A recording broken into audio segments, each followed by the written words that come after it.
Welcome back. It's time for sports.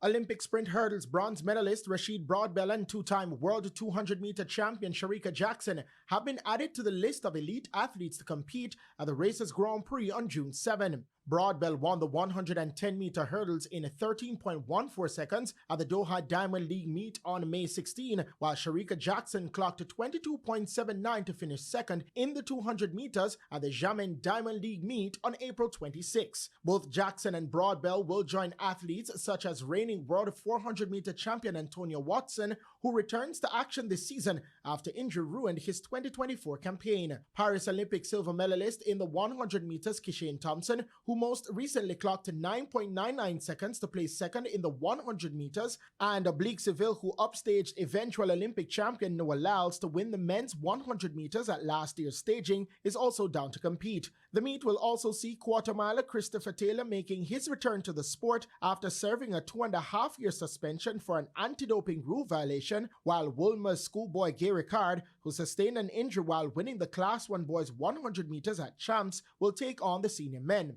The race's Grand Prix will be live on TVJ, TVJ Sports Network, online on One Spot Media, with radio coverage on Hits 92 FM.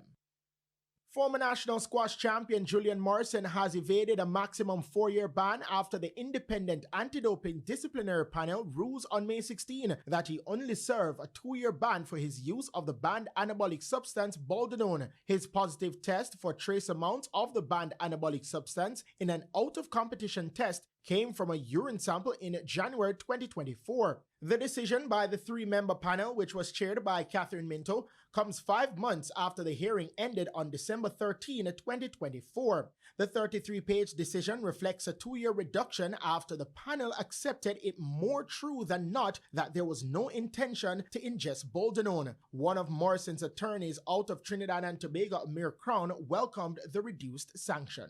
Even though JADCO sought a 4-year ban, the panel handed down a 2-year ban because, in their words, Mr. Morrison's consumption of the boldenone in his system, which we alleged was due to eating contaminated meat, that consumption was not intentional, and there was no intent on Mr. Morrison's part to cheat, and the panel even says that he's not a cheater.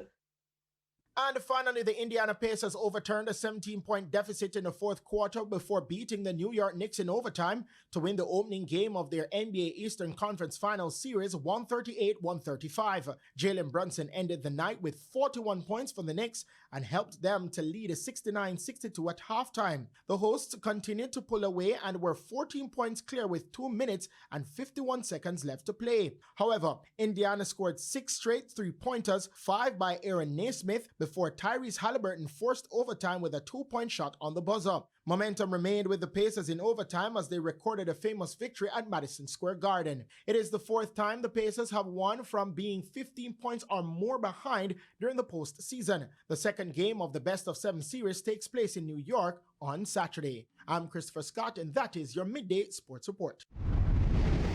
Thank you, Christopher. And that's the Midday News. I'm Shamila Pullen. Join us at 7 for Primetime News. On behalf of the news, sports, and production teams, good afternoon.